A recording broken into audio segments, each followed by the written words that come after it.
और खबर गर्म है में आप सभी का स्वागत है। ओमिक्रॉन की रफ्तार तीसरे लॉकडाउन की तरह लेकर जा रही है। सरकार और स्वास्थ्य विभाग मिलकर ओमिक्रॉन के इस रफ्तार पर ब्रेक लगाने में जुटे हुए। वहीं जनता जनार्दन कोविड नियमों का पालन न करके ओमिक्रॉन की स्पीड को बढ़ाने में लगी हुई है।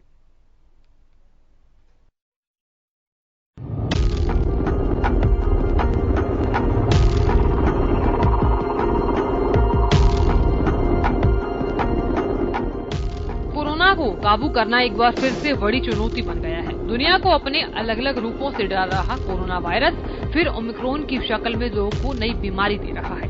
संक्रमण की दुगनी स्पीड देश को कोरोना की तीसरी लहर की तरफ धकेल रही है। एक बार फिर से एक दिन में लाख से ज्यादा नए केस सामने आए हैं। कोरोना के नए आंकड़ों में किस हद तक इजाफा हुआ है, ग्राफिक्स के जरिए समझाते हैं। देश में 24 घंटों में 27,553 नए कोरोना केस। देश में फिलहाल 1,22,801 एक्टिव केस। बीते 24 घंटों में संक्रमण से 284 लोगों की मौत। 24 घंटे के दौरान 9,249 मरीज ठीक। कोरोना से मौजूदा रिकवरी रेट 98.36%। कोरोना के नए मामलों के साथ देश भर में ओमिक्रॉन के मामलों में भी तेजी देखी गई है। देश भर में अब तक ओमिक्रॉन के कुल 1,525 मामले सामने आए हैं।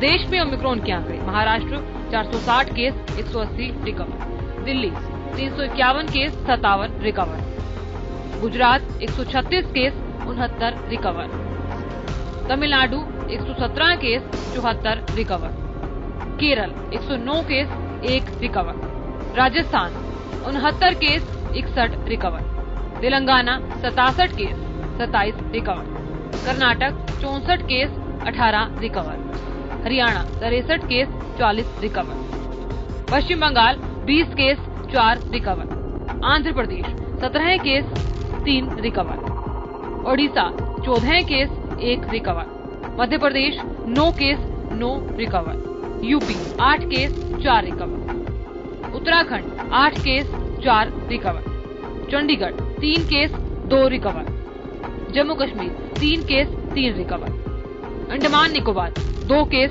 0 recover, Goa 1 case 0 recover, Himachal Pradesh 1 case 1 recover, Ladakh 1 case 1 recover, Manipur 1 case 0 recover, Punjab 1 case 1 recover. Maharashtra Delhi में ओमिक्रॉन के सबसे ज्यादा मामले हैं, जिसके चलते सरकार ने भीड़ को नियंत्रित करने के साथ साथ जरूरी पाबंदियां भी लगाई हैं। इसके साथ ही वैक्सीनेशन को ओमिक्रॉन की रोकथाम के लिए अहम हथियार माना जा रहा है। राज्य सरकारें 100% वैक्सीनेशन के लक्ष्य के साथ कोरोना के खिलाफ इस जंग में आगे बढ़ रही है। Bureau report, Haryana.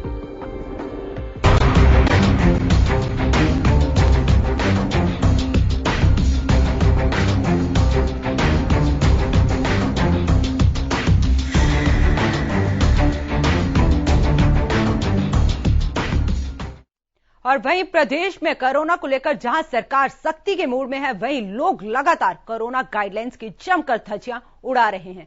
ऐसे में कोरोना पर लगाम कैसे लग पाएगी, देखने वाली बात यही है। ये रिपोर्ट देखिए।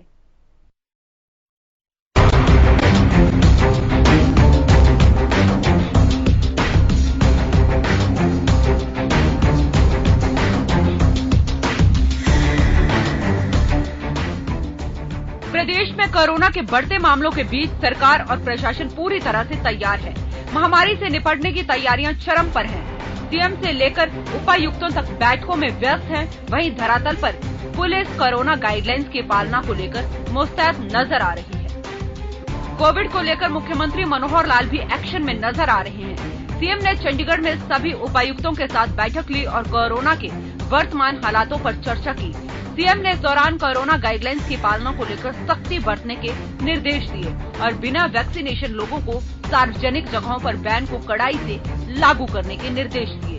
सीएम ने विदेश से आने वाले लोगों पर कड़ी नजर रखने और उपायुक्तों को जिलों में ऑक्सीजन प्लांट, अस्पतालों के साथ साथ दूसरे आवश्यक उपकरणों की समीक्षा करने के निर्देश दिए। जैसे हमको पता है कि तीसरी लहर ये बहुत तेजी से बढ़ रही है। आज हरियाणा में लगभग 500 केस प्रतिदिन बढ़ रहे हैं। आज 2000 से ऊपर केस हो गए हैं। हमें सब जगह सावधानी बरतने की आवश्यकता है ताकि इस कोरोना के फैलाव को हम रोक सकें और सब प्रकार की सावधानी बरतने के लिए हमने जो नई गाइडलाइंस तय की हैं उसमें बाजार जो है मॉल बाजार 5 बजे तक का समय को दिया, उसके बाद नहीं खोल पाएंगे और जितने ऑफिस हैं उनको 50% की हाजिरी के हिसाब से वो खोल सकते हैं। बहुत चीजों के ऊपर ऐसे कड़े प्रतिबंध लगाए हैं। स्कूल कॉलेज को भी बंद किया है। इसका इम्प्लीमेंटेशन करने के लिए डिस्ट्रिक्ट लेवल पर डीसीज के माध्यम से कमेटी बनाई गई है तो इसका पालन करें और सख्ती करें। जो इसका पालन नहीं करते हैं, खास करके मास्क का या बाकी जो नॉर्म्स हैं उपस्थिति के, उनका उल्लंघन करते हैं तो उनका चालान भी किया जाएगा। इंडिविजुअल का जो चालान है वो तो होगा ही होगा, संस्थाओं के भी चालान करेंगे क्योंकि 1 जनवरी से जैसे कल से हमने डबल डोज जिसका है लगा हुआ वही आदमी सार्वजनिक स्थानों पर जा सकता है, बशर्ते कि उसकी पहली डोज के बाद अगर दूसरी डोज का टाइम पीरियड पूरा नहीं हुआ है तब वो जा सकता है, लेकिन पहली डोज तो हर जगह अनिवार्य की गई है। कोरोना के बढ़ते संक्रमण के कारण प्रदेश में मिनी लॉकडाउन के हालात पैदा हो गए हैं। सरकार ने 12 जनवरी तक महामारी अलर्ट बढ़ा दिया है। हरियाणा के 5 जिलों गुरुग्राम, फरीदाबाद, अंबाला, पंचकुला और सोनीपत के लिए नई गाइडलाइंस जारी कर दी गई है। Cinema hall, theatre, school, college बंद करने के आदेश दे दिए गए हैं। शॉपिंग मॉल और बाजार 5 बजे तक ही खोलने की अनुमति है। वहीं प्राइवेट और सरकारी ऑफिस में 50% हाजिरी की सलाह दी गई है। आइए इन पाबंदियों को ग्राफिक्स के जरिए समझते हैं। 12 जनवरी तक बड़ा महामारी अलर्ट, सुरक्षित हरियाणा। हरियाणा के 5 जिलों के लिए नई गाइडलाइंस जारी। गुरुग्राम, फरीदाबाद और अंबाला में बढ़ाई गई सख्ती। पंचकुला और सोनीपत के लिए भी नई गाइडलाइंस जारी। Cinema hall, theatre, school, college बंद करने के आदेश। खिलाड़ियों के अलावा तमाम लोगों के लिए स्विमिंग पूल बंद। प्राइवेट और सरकारी ऑफिस में 50% हाजिरी की सलाह। बार और रेस्टोरेंट में भी 50% लोगों को ही अनुमति। एक तरफ जहां सरकार कड़ाई बरत रही है, वहीं दूसरी तरफ लोग लापरवाही बरतते नजर आ रहे हैं। बिना वैक्सीन और मास्क के लोग सार्वजनिक जगहों पर देखे जा सकते हैं। हरियाणा में ओमिक्रॉन से संक्रमितों की संख्या 63 तक पहुंच गई है। वहीं बीते एक दिन में 552 नए कोरोना केस सामने आए हैं। अब देखना होगा एक तरफ सख्ती और दूसरी तरफ लोगों द्वारा बरती जा रही ढिलाई से महामारी से कैसे उबर पाते हैं। Bureau report, Haryana news.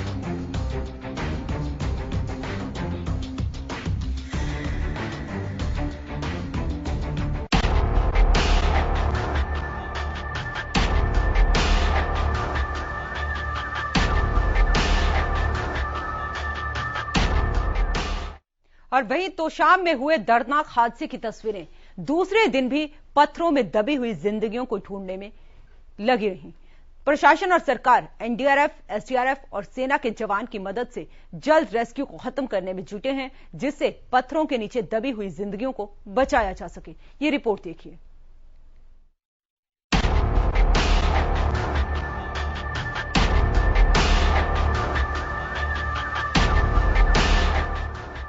तो शाम के डाडम इलाके में नए साल की दर्दनाक सुबह का दंश अब तक है। माइनिंग साइट में पहाड़ी दरकने से कई लोग पहाड़ी की चपेट में आ गए।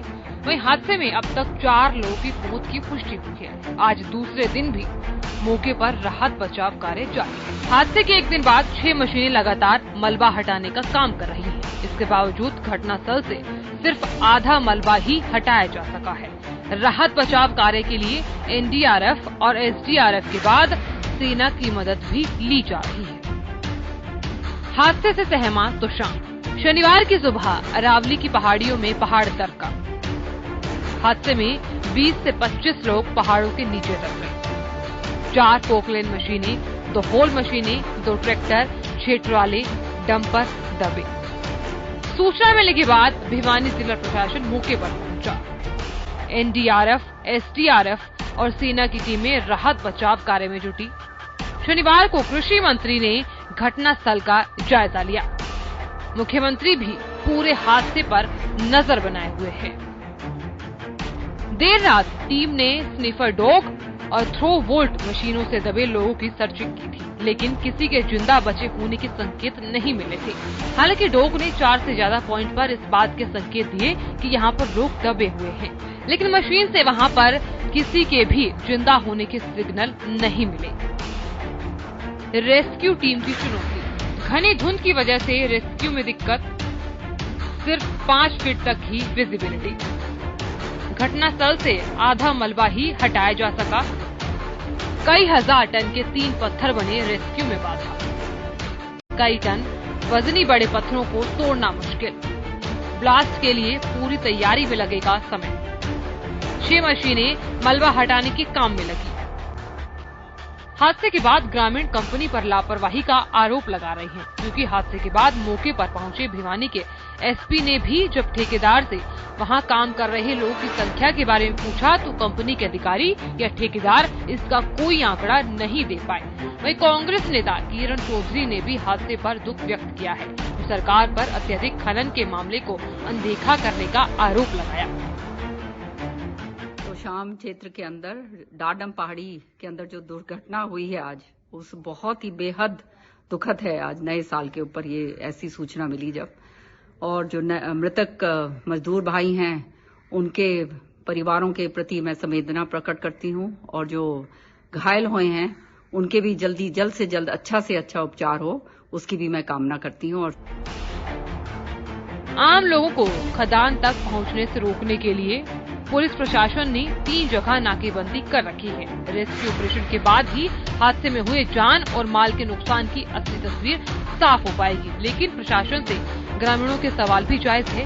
हादसे में गई जानों के लिए कंपनी और ठेकेदार की जवाबदेही भी तय की जानी जरूरी है। तो शाम से युद्धवीर की रिपोर्ट।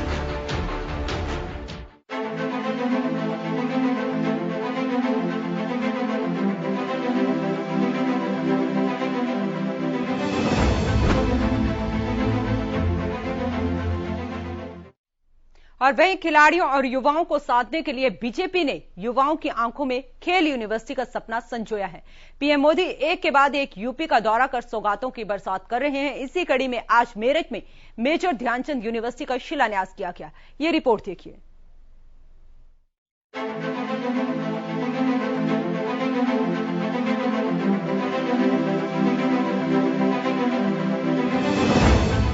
यूपी चुनाव में किसानों की नाराजगी के असर को दूर करने के लिए बीजेपी पूरे दमखम के साथ सौगातों की बरसात कर रही है।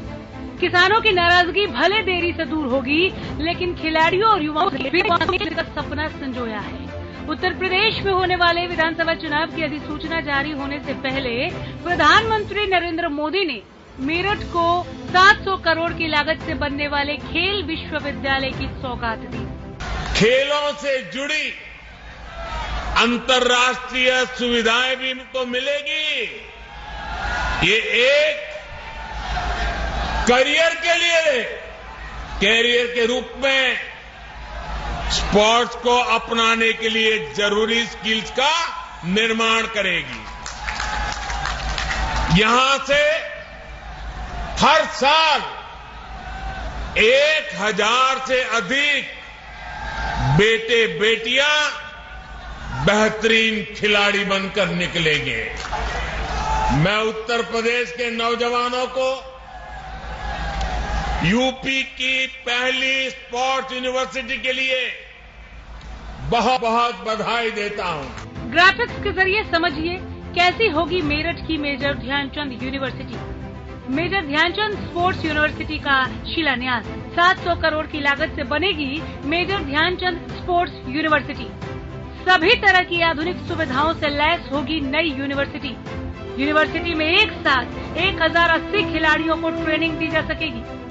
आउटडोर गेम्स के लिए 25 से 30 हजार लोगों के बैठने की व्यवस्था। कुश्ती, कबड्डी जैसे खेलों के लिए 5000 की क्षमता वाला हॉल बनेगा।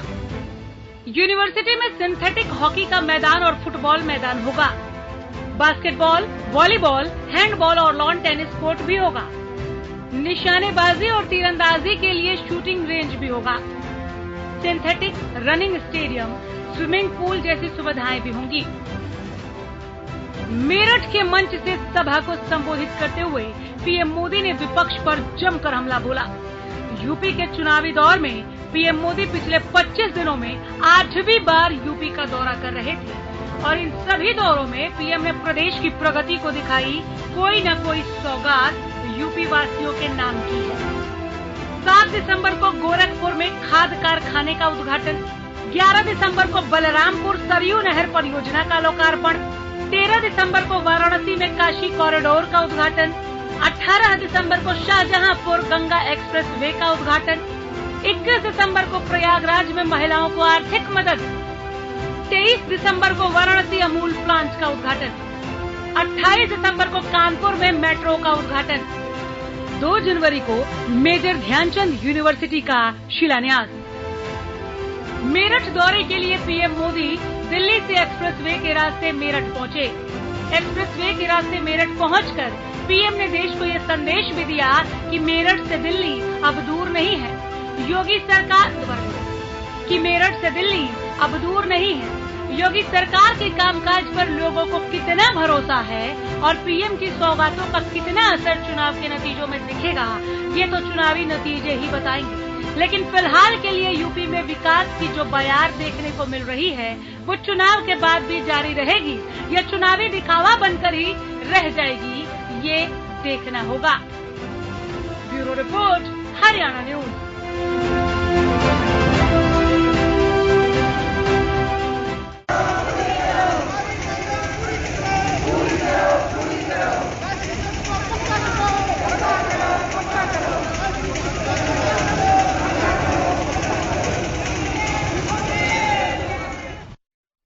साल बदल गया है, समय बदल गया है, लेकिन गेस्ट टीचरों के हालात नहीं बदले हैं। नए साल में भी गेस्ट टीचर्स अपनी मांगों को लेकर सड़कों पर बैठे हैं। ये रिपोर्ट देखिए।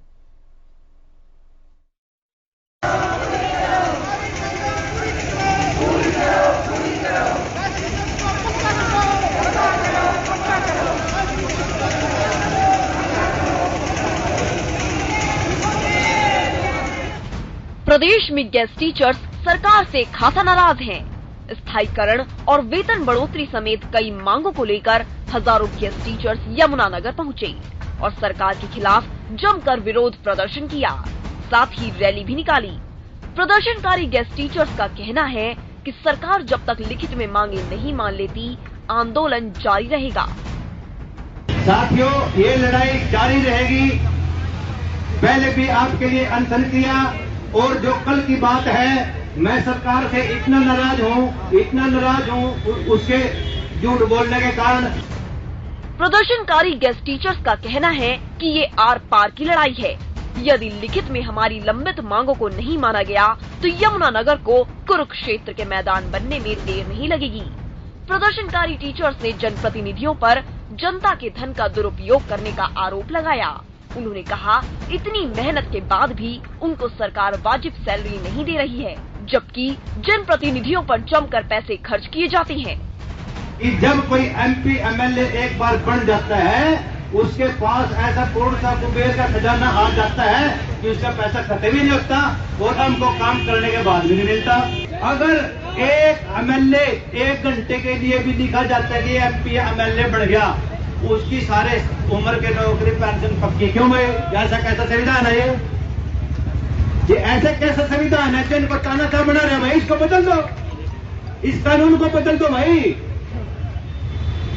जो हमारे प्रतिनिधि हैं, जब ये देश को यही खा रहे हैं। हमारा देश आज भी सोने की चिड़िया है। लोग मेहनत करते हैं और ये खून चूसते हैं। वहीं कल एक बार फिर डेलीगेशन चंडीगढ़ में शिक्षा मंत्री और अधिकारियों के साथ मुलाकात कर अपनी मांगों पर विस्तार से चर्चा करेंगे, जिसके बाद प्रदर्शनकारी आगे की रणनीति पर फैसला करेंगे।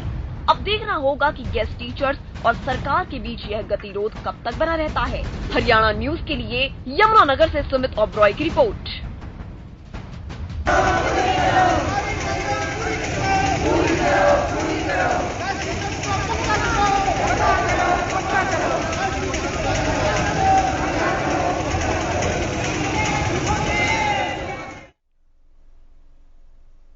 खबर गर्म है में इतना ही। आप देखते रहें हरियाणा न्यूज।